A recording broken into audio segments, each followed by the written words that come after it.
Non stick coating is like a slow poison. Health और non stick coating एक साथ मिल ही नहीं सकते भाई। लेयर के ऊपर लेयर चढ़ाए जाओ, जितने मर्जी चढ़ाए जाओ।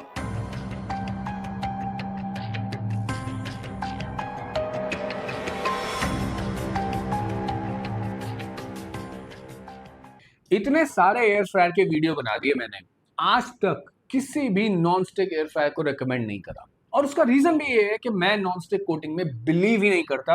एयर फ्रायर हम खरीदते सिर्फ हेल्थ की वजह से। हमें ये तो बता दिया कि तेल का डर है, लेकिन क्या नॉन स्टिक कोटिंग कुछ नहीं करता? बहुत कुछ करता है। Non stick coating is utter poison and I don't believe in that. आज तक जितने भी मैं एयर फ्रायर के वीडियो बना रहा था, सब एयर फ्रायर ओवन थे। आप लोगों का एक कमेंट बार बार आ रहा था कि मुझे कोई ऐसा एयर फ्रायर रिकमेंड करिए जो बिना नॉन स्टिक कोटिंग के हो और 5-6 लीटर का हो।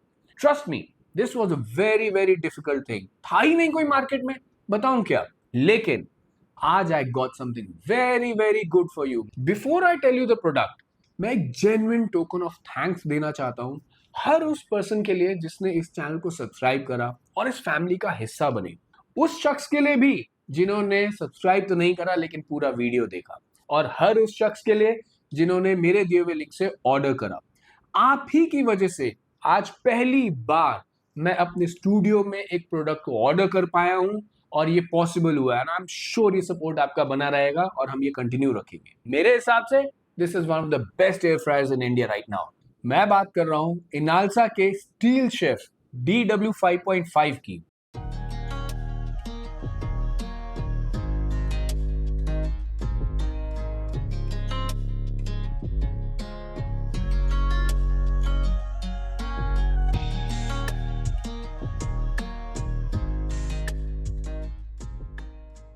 लुक एंड फील की बात करूं तो बहुत ही प्रीमियम मिनिमलिस्टिक डिजाइन है। ग्लास विंडो बनी हुई है आगे, तो अपना खाना बनते हुए आराम से देख सकते हैं।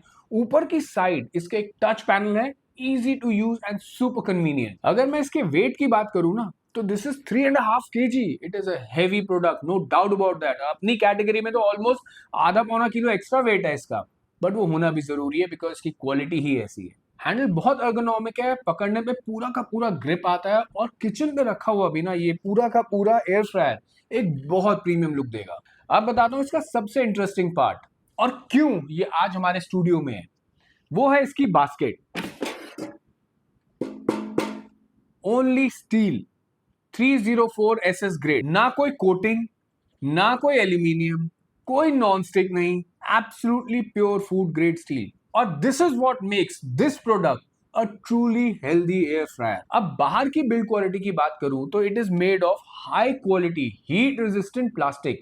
नीचे इसके रबड़ के पैड्स दिए हुए हैं ताकि वो ग्रिप लगी हो, स्लिप ना हो। अब ये 5.5 लीटर का एयर फ्रायर है, तो इसके हिसाब से जो सफिशिएंट पावर होती है वो 1500 वॉट की बहुत होती है, बट इसमें आपको 1600 मिलती है, मोर देन सफिशिएंट। 80 डिग्री से लेके 200 डिग्री तक आप टेम्परेचर इजीली वेरिएशन कर सकते हैं और अपने डिश के हिसाब से उसको सेट कर सकते हैं। क्योंकि पावर बहुत अच्छी है, तो नॉर्मल एयर फ्रायर से लगभग 50% मोर एफिशिएंसी एंड स्पीड पे कुक करता है आपका। और 60 मिनट्स तक का टाइमर लगा सकते हैं आप इसमें। आपके किचन टॉप पे ये 100% एक प्रीमियम लुक ही देने वाला है। देखो, यूज करना बहुत सिंपल है इसको। 8 प्रीसेट मेन्यूज है इसमें। या तो आप प्रीसेट यूज कर लो, जैसे डिहाइड्रेट हो गया, फ्राइज हो गया, फिश, ग्रिल, बेक, या फिर अपने हिसाब से मैनुअली यूज कर सकते हो और अपनी पूरी डिश का टेम्परेचर खुद कंट्रोल कर सकते हो। बास्केट को भी स्लाइड आउट करना और स्लाइड इन करना बहुत कन्वीनियंट और स्टर्डी फील देता है। मिड ऑफ द कुकिंग, जैसे आप फ्राइज कर रहे हो और आप बाहर निकालते हो basket to shake the fries, वापस आप जब डालोगे उसको तो वो रिज्यूम हो जाएगा फंक्शन। अब डिस्प्ले की बात करूं तो कंपनी कह रही है कि बहुत ब्राइट डिस्प्ले है, लेकिन जब मैंने यूज करा इसको, मुझे इसका डिस्प्ले बहुत ही एवरेज लगा। ब्राइटनेस बहुत एवरेज है। हाँ, डिस्प्ले की रिस्पॉन्सिवनेस बहुत अच्छी है, बट ब्राइटनेस एवरेज है, वो बहुत एक्स्ट्रा ब्राइट डिस्प्ले नहीं है इसका। अब सबसे इंपॉर्टेंट पार्ट, इसकी बास्केट की क्लीनिंग की। जब आप एक non stick coated air fryer लेते हो तो उस पे भाई पूरी इंस्ट्रक्शन होती है, ये साबुन नहीं लगाना, इतनी टेम्परेचर पे नहीं करना, इतना स्क्रब नहीं करना, ये स्टेनलेस स्टील है, जैसे मर्जी साबुन लगाओ, कोई कोटिंग खराब होने की मतलब टेंशन ही नहीं है, क्योंकि कोटिंग है ही नहीं। It is absolute pure steel. देखो, अगर हेल्थ की बात करें तो ये सबसे बड़ा रीजन है कि हम एयर फ्रायर खरीदते हैं। हर एयर फ्रायर की तरह इसमें भी अप टू 90% ऑयल कम यूज होता है when you compare it with deep frying. Convenience की बात करूं अगर इसमें, और जब हम इसको डीप फ्राइंग से कंपेयर करते हैं तो देखो डीप फ्राइंग में मुझे कढ़ाई के साथ में खड़ा रहना पड़ता है, इसमें बिल्कुल नहीं खड़ा रहना पड़ता। डीप फ्राइंग में उसी तेल के छींटे मेरे कपड़े पे गिरते हैं, मुझे एप्रन पहनना पड़ता है, इसमें ऐसा कोई प्रॉब्लम ही नहीं है। डीप फ्राइंग में फ्राई करने के बाद मुझे तेल को डिस्पोज ऑफ भी करना है। अब इसमें इतना तेल लगता ही नहीं तो डिस्पोज ऑफ क्या करना है, कन्वीनियंस ही कन्वीनियंस है। थर्ड पॉइंट कि एयर फ्राई आपने लिया क्यों?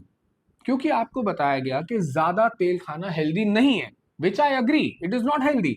आपने एयर फ्रायर लिया ताकि आप और आपकी फैमिली एक हेल्दी खाना खा सके। तो मुझे ये समझ में नहीं आ रहा कि जो प्रोडक्ट मैंने हेल्थ के लिए है उसमें नॉन स्टिक कोटिंग का रोल क्या है। अब इसको एक रियल लाइफ एग्जांपल से समझते हैं।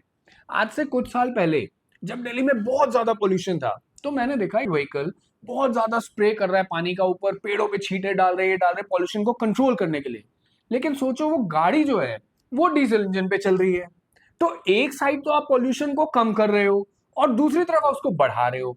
सेम चीज एयर फ्रायर में भी हो रखी है कि एक तरफ तो आपने मुझे एयर फ्रायर बेचा हेल्थ के नाम पे, ये कह के कि उसमें तेल कम यूज होगा 90%, मैं मान गया आपकी बात।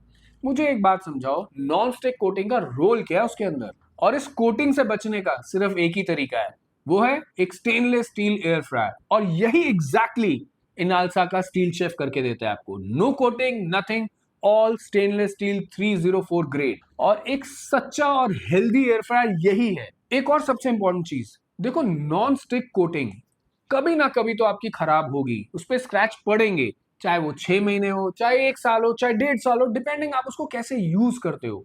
एक तो वैसे ही खराब है, ऊपर से स्क्रैच पड़ने के बाद तो वो पूरी जहर बन जाती है। और स्टेनलेस स्टील में ऐसा कोई प्रॉब्लम नहीं, आप रगड़ रगड़ के साफ करो, जब कोई कोटिंग ही नहीं है तो स्क्रैच का कोई मतलब ही नहीं है, कोई डेंजर्स ही नहीं है। और अगर आपके स्टेनलेस स्टील पे कोई स्क्रैच पड़ भी गए ना, तो कम से कम आपको हेल्थ से कॉम्प्रोमाइज तो नहीं करना पड़ेगा, कुछ भी कोई केमिकल या कुछ भी आपके खाने में नहीं आएगा। बहुत सारा आपको टेक्निकल डिटेल्स बता दिया, बहुत सारी चीजें इसके बारे में बता दी, नॉन स्टिक स्टील सब समझा दिया। चलो अब इसको रियल एक्शन में भी देख लें।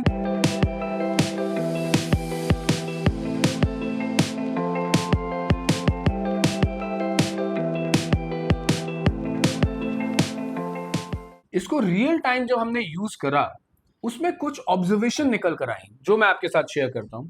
सबसे पहले जो इसकी एयर सर्कुलेशन थी वो बहुत इवन थी। इसकी जो कैविटी है ना, जहां पे बास्केट है, वो अंदर से अनइवन है, जिसकी वजह से मुझे ऐसा लगता है कि एयर सर्कुलेशन इतनी बढ़िया थी कि पकौड़े हो या फ्राइज हो एकदम इवनली कुक हुए थे। हाँ, हमें एक दो बार फ्राइज को हिलाना पड़ा, but that's the normal process. Still cooking was very even. Second point कि स्टील होने के बावजूद भी इसमें मेरा खाना बिल्कुल नहीं चिपका। Third, cleaning part was very very easy, क्योंकि हमें ध्यान ही नहीं रखना पड़ रहा था कि हम कौन सा स्क्रबर यूज कर रहे हैं। Anything and everything work. इसमें ऑटोमेटिक कूलिंग प्रोसेस है, विच मीन्स कि जब हम इसको बंद करते हैं, फुल्ली शट डाउन करते हैं ऊपर से, तो भी ये 60 सेकेंड्स टू 90 सेकेंड्स लेता है, अपने आप को ठंडा करता है, तब ये बंद होता है। पूरा प्रीसेट मेन्यू यूज करना बहुत ही कन्वीनियंट, बहुत इजी था इसके अंदर। हर एयर फ्रायर की तरह इसमें भी पीछे की साइड एक हीट वेंट है। तो बेस्ट प्रैक्टिस ये है कि दीवार से 8 इंच का डिस्टेंस मेंटेन करके ही इसको रखें। देखो ये 5.5 लीटर का जो साइज है एयर फ्रायर का, it is apt for a family of 2 to 3 people. अब क्योंकि इसमें नॉन स्टिक कोटिंग नहीं है, which is very good of course, और ये स्टील बेस है, तो मैं हमेशा रिकमेंड करूंगा कि आप बेस को हल्का सा ग्रीस करके ही यूज करिए फॉर बेस्ट रिजल्ट्स। एक और चीज मैंने और मेरी टीम ने ऑब्जर्व करी इसको यूज करते हुए, कि आप प्रीसेट मेन्यूज में भी टेम्परेचर और टाइम चेंज कर सकते हो। और अगर आप एयर फ्रायर अपना पहली बार खरीद रहे हो तो 2 चीजें आपको ध्यान रखनी पड़ेंगी। एक, यूजर मैनुअल ठीक से पढ़िए ताकि आपको पता चले कंट्रोल कैसे यूज करने हैं। सेकंड, क्योंकि ये एक नया गैजेट होगा आपके किचन में, आप इसका लर्निंग कर्व 1 वीक के आसपास या 10 डेज के आसपास लेके चलिए, एंड उसके बाद ही आप इसका बेस्ट यूज कर पाएंगे। और जैसा कि हर ओवन में होता है, फर्स्ट टाइम जब आप यूज करेंगे हो सकता है आपको एक स्मेल आए, एक बर्निंग जैसी smell, but that is absolutely normal. 10-15 minute use करने के बाद पता भी नहीं चलेगा आपको स्मेल का। चलो अब इसके कॉन्स की बात करता हूँ। ज्यादा इसमें मुझे कोई दिक्कत लगी नहीं क्योंकि it work very good flawlessly. But हाँ, एक जेन्युइन कंसर्न है कि जो इसका डिस्प्ले पैनल है ना, उसकी लाइट मुझे बहुत कम लगी। मेरे हिसाब से it should be at least 2 to 3 notch more brighter ताकि किचन की ब्राइट लाइट में भी वो अच्छे से डिस्प्लेस हमें विजिबल हो सके। अब सर्विस और वारंटी की बात करूं तो 1 ईयर की वारंटी मिलती है। इनाल साहब बहुत टाइम से इस बिजनेस में एयर फ्रायर के, तो उनकी सर्विस भी बहुत अच्छी है। मैं ये नहीं कहूंगा बेस्ट इन इंडिया है, but one of the best है, नो डाउट अबाउट दैट। पूरे रिव्यू के बाद सबसे इंपॉर्टेंट क्वेश्चन हमारा अभी भी बाकी है, क्या 6,000 रुपए में मुझे ये एयर फ्रायर लेना चाहिए कि नहीं लेना चाहिए? एक वर्ड में आंसर देता हूं, हाँ बिल्कुल। और यही एक एयर फ्रायर लेना चाहिए। क्यों? क्योंकि यही एक ट्रू हेल्दी एयर फ्रायर है। इस 5 से 6 लीटर की सेगमेंट में कोई एयर फ्रायर है ही नहीं मार्केट में। आपकी नजर में कोई ऐसा एयर फ्रायर हो जो स्टील बास्केट के साथ आता हो इस 5 to 6 लीटर की कैपेसिटी में, तो आप जरूर कमेंट्स में लिखिएगा, मैं उसको कंपेयर करूंगा इसके साथ। और इसका लिंक मैंने डिस्क्रिप्शन में डाल दिया, you should definitely check this out. Video अच्छा लगा हो तो लाइक जरूर करिएगा और शेयर करिएगा उन लोगों के साथ जो आज भी नॉन स्टिक एयर फ्रायर को एक हेल्दी एयर फ्रायर समझ के खरीदते हैं। चैनल को सब्सक्राइब करिए, नॉन स्टिक से दूरी बना के रखिए, अपने आप को हेल्दी रखिए। मिलते हैं नेक्स्ट वीडियो में, बाय बाय।